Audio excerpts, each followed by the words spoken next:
Dan was talking about things with E&O, and really that's one of the ones where when I was up in Keene, New Hampshire, and Donna and I were working together, part of what we started looking at on there was saying, where is our additional business coming from? Where do we differentiate ourselves with our clients? And part of that was, I remember we had a chiropractor in town, and that's what it was. We were going through looking at, do we have all of his policies on his personal lines? And then I asked Donna, well, can you go get his commercial business policy? And where was that, Donna? Yeah, somewhere else. It was with another agency. So all of a sudden the point was, well, wait a minute, do we not want to write him? Do we not want to bring that business in? Those are the types of things when you think about your E&Os on there, stop just thinking about errors and omissions. When you're going ahead and you're doing that workers' comp policy, I don't know, how many different classes of business do they have on there? How many different types of ones? Okay, how many of those employees now do you write the personal lines business for? How much have you asked for? Then when you go over onto your personal lines, go ahead and pull your renewal list up and actually ask for the occupation field to come up. And all of a sudden understand you have an electrician, you have a hairdresser, you have a chiropractor on there. Now where's their commercial business? And there's only one answer to that, and that's what? If it's not with you, who is it with? Yeah, your competition. So who's going to wake up? Who's going to come to one of these things one time and realize, hey, you know what? Maybe I should be the agent that writes all of my insured's products. And it's fascinating because when you think about things, and the travel agency, I remember that with Dan, back at Travelers, I had actually had a chance to speak at one of their TLC meetings down in Florida. And it was interesting because the first meeting went well. Second meeting, I was approached afterwards by a young woman who had come up to me and she said, well, John, I gave up my massage to come listen to you. How do you respond to that? There really is no way to do that. And it was kind of troubling to me because, you know, first of all, I know that like the agents don't get massages when they go to that. It's usually spouses. You know, while they're learning something, they go off to it. I said, you have to clarify this for me. So she told me, no, I'm here with my husband. He came back from your first session. I was all ready to go on my massage. She said, you got to go hear this guy. And I was down there and I was speaking on the 3 R's. Now, those of you who have ever heard me speak, what's the 3 R's? You know, see, this is what keeps me coming back every year. 364 days go by, you can't retain a thing. I seem fresh every year. That's why. In that one there, we talk about being successful in your business is retain your current clients. Right? Duh. Don't have them leave you. Second thing is, how do you retain current clients? The second R, have all their products. They're not going. That's a huge factor in it. And the third thing, your best source of new business is referrals. It was interesting because this woman actually owned a travel agency. And she approached me and she said, well, when I sat there and I listened to it, she said, this has nothing to do with insurance, has everything to do with my travel industry. And why? Because if you're retaining your current clients, are you going back after those individuals who have gone on a trip with you, advertise something else? When they go through, if they went on a bus trip, now they can go on a cruise. Now they can go on an airline flight. Now I'm doing what? Rounding out my products. And then if you go through and they had a great experience, what do you want them to do? It's no different than what we do every single day. But if you also notice in there, we also can have the same pitfalls that they can have. We look at it as well. Part of what we're looking at, and Matt asked me, talked about with some of the things were operational efficiency. Big thing that we're focusing on this year, you should be focusing on, is on small commercial, or at least commercial business. Anybody planning on doing that? Really rounding out, looking at those products and services. The best thing that you can do, and for those of you who aren't thinking about small commercial, because what they talked about in the McKinsey report is the stability of that business. And really how it is, it's going through, you have individuals that are having on it, but probably part of the things we get with commercial lines is we get this mentality of like, I'll write everything. Anybody ever had that? Oh yeah, John, you bring the commercial thing, I'll write it. I got markets, I got expertise, I have all this. Well, I was listening to one agent outside of Albany, and not an SIA agent, and as he was kind of yammering on about this stuff, it was kind of like, anybody a fan of Far Side comic strips? It's a great Far Side comics, a 2-frame comic, and the title on the bottom is, What Dogs Hear. And the top thing is, he's talking to his dog, Ginger. Oh, that was a bad dog, Ginger. You didn't do this, Ginger, and everything else. On the bottom, you see Ginger's thought bubble, and it says, blah, blah, blah, blah, Ginger. Blah, blah, blah, blah, Ginger. That's what I was thinking as this guy was talking. I'd never do it to any of you guys, I promise. Right. But what I kept hearing in there is there were some things that were coming out of all of the things that he wanted to do that's like, wait a minute, I'm starting to see words in the air on here. and there were some things that was actually going on. So one of the things I told him, I said, well, first of all, we need to have a specific class focus, because as Dan said, if you try to write everything, you'll actually do what? You'll write nothing, because you're chasing around things that you don't have a snowball's chance of ever putting on the books. And the point was, you need to focus on close rate efficiency, because if you're not focusing on your close rate, what's happening to you? Yeah, you're spending all kinds of time just chasing your tail. You know, one of our mentors for Dan and I was a guy by the name of Skip Daigle, and he always told us, whenever you go into an agency, always speak to the 2 W's. I thought one of them was the wife, you know, because mama needs a new pair of shoes. But it actually isn't. He said when you talk to agency owners are concerned about 2 things, and that's increasing revenue and reducing what? Expenses. And so you always want to talk to an owner's wallet. How do I reduce expenses, increase revenue? He said the other person in the agency is the CSR. And what's the one thing that CSRs never have enough of? Time. So always talk to the CSRs, watch. Watches and wallets, watches and wallets. How do I do that? How do I stop spending time that actually doesn't improve the revenue I drive into the agency? So those thought bubbles or whatever that were coming in the air to me broke down into really 4 things. First one was really on expertise. You know, what do you know well as a business? In the CPIA course, they talk about it as critical success factors. What do you understand about specific classes of business? The second thing on there was company appetite. And I had the joy to sit and have breakfast this morning with Bill. It was very good. He had the oatmeal. And I did too. That was like my first course of 4. So we had the oatmeal, and so we talk about different companies that actually have, or the company's appetite to write it. The third thing on there was the market availability. You know, it's one of the ones I was working with one agency, and one of the producers in there wanted to do T-shirt silk screening of businesses. I said, oh, wow, that sounds really good. Yeah, she had some expertise in this thing. And I asked, I said, well, how many of those are there? She knew of 3. I'm like, okay, well, after the second one, we should start thinking about another class of business, because they are going to be out there or they're not. And the last thing was, what's the strength of your competition?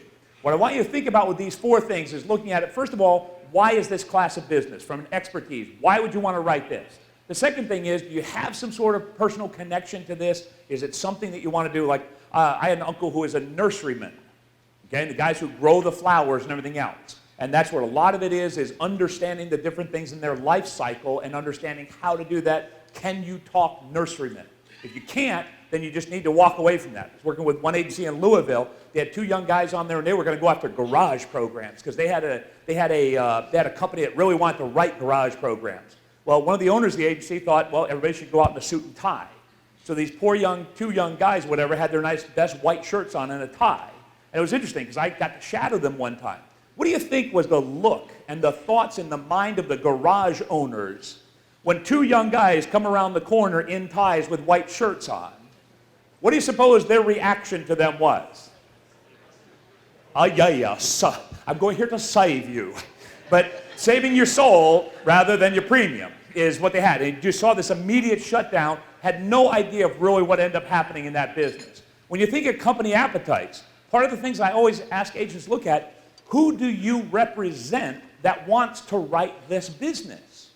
Do you actually have a company? That's what Bill and I were talking about at breakfast, is we have other companies at the disposal that you can have as a SAN group. Even one of the times I traveled with a company rep back at Travelers out in California, I'll never forget, goes with this one agency who was really wanting to grow. He comes in with 3 pieces of paper. First piece of paper was, hey, here's some of the classes of business that you sent to us. You sent us 10. We quoted 2 and we wrote 1. Not really something that we want to do. Next piece of paper was, hey, here's 10 more that you sent us of this class of business. We quoted you 8 and we wrote 7. We'll take those all day long. And what do you suppose the third paper that he handed out to them was? Ones they hadn't sent them that they did very well as a company. Any of you company reps in there, if you're listening on there, great way to do it. They slid that across. We'll write these all day. You want to see the 2 agents almost tugging on that piece of paper. Work with your companies to understand what they want to write. Because again, improve close ratio, you're not chasing after that stuff. Have a lot of things that they will go through. Even involved with, if you have some sort of training assistance and or any sort of partnership tools. Because that's one they want. You want to find out what they want and partner with them to do that. Market availability, like I told you, the silk screen printing, once you're done with them, what are you going after next? If it doesn't exist, if you don't have the expertise, you have to watch out from that. The second thing is make sure you have a targeted approach. And I'll bring all these together in just a second of being able to then expand your reach and using some of the technology that Dan was talking about. You'll see how I propose we end up doing that. Whereas, first of all, you may have something where you're good, and here's your physical location. People around you know that, yeah, they're the experts when it comes to that. But where technology allows you to go through is now you can start to expand beyond that into a reputation. They say, hey, he really knows, or this agency really knows that. Then when you get into really the digital market, if you think of your agency as a pinpoint in the middle of that target, you can keep expanding out based on those things that you actually do well and being able to use technology to do that. Strength of the competition. Here's the one that we rarely really kind of put the time that we have to in there. Like, how many of you want to write contractors? Anybody? Yeah, you even have companies who want to write the contracts and everything else. That's a lot of hands.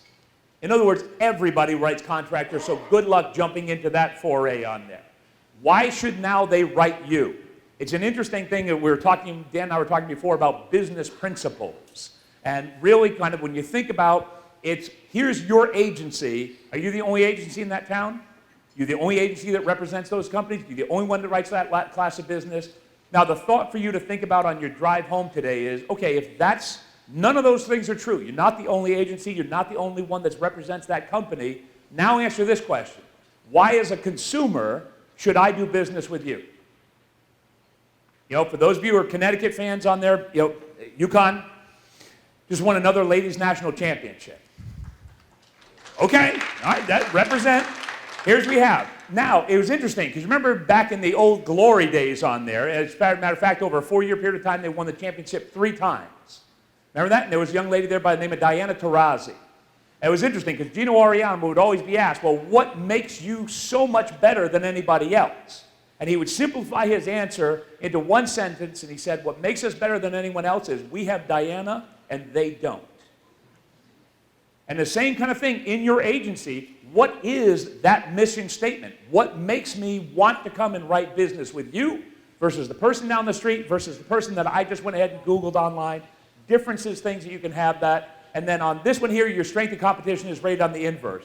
Pulling it all together. Let's say that these are the 10 classes of business that you want to write. What you want to do is then sit down and say, okay, in each one of these categories, which are the ones do I have? And you must force rank your business on there. So in other words, only one can be a 10, only one can be a 9, only one can be an 8. Now do the same thing in appetite, your company appetite, and say, okay, who do I have that wants to represent what? What's my 1 through 10 on there? Availability in the marketplace, exactly the same thing. One of your 10s may be contractors, another one may be high tech, maybe a 1 on there, contractors are a 10. What you do with competition and why I have this inverse is that same thing. The more competition you have, the lower the number. So then what do you suppose you do with all these? You add them up. The interesting thing is, with the 10 items that you have, you end up finding out that there are some very clear leaders as far as where you want to be spending your time, where you want to be spending your focus on those classes of business. Clearly on these ones, we have a couple of ones with the law offices, architects, or medical. Everything else starts to go into a distant second. What you then want to be looking at is saying, okay, wait a minute, on this one here, let's say I've got a 7 in expertise, but I've got companies that want to write them. What would you do? Yeah, you partner with those companies. Get one of their underwriters to go out on there. Find out what sort of materials that they have. Work those things logically on it. Same sort of thing where you might have something where you have a great expertise, but you don't have any companies with appetites. What would you do then? Yeah, find another company. Call Bill. Bill will find you a company if it's one of those ones to be able to go ahead and write those. And then really what I'm trying to say in there is you can still go after those 10, but make sure you first master the 3. You got your top 3, because then how easy is it going to be to do the 4th? Real easy, because you're going to take those principles that you have into there, you're going to apply the 4th into the 5th, you get good at the 5, then you're going to apply that to the 6th, and you keep working your way into it. And I know it's one of those things where everybody says, oh, John, it can't be that simple, it can't be that simple. Go home and try it. Look at what you're doing. Modify your advertising. look at the things that, because increasing your close ratio, going after those businesses that you're going to be competitive in is going to bring it together.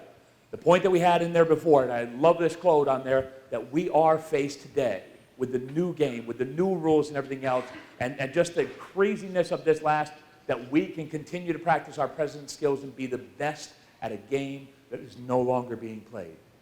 That does not sound like the SIAA that I know. That does not sound like the SAND group that you are on there. And that is the commitment that we have as an organization to your success.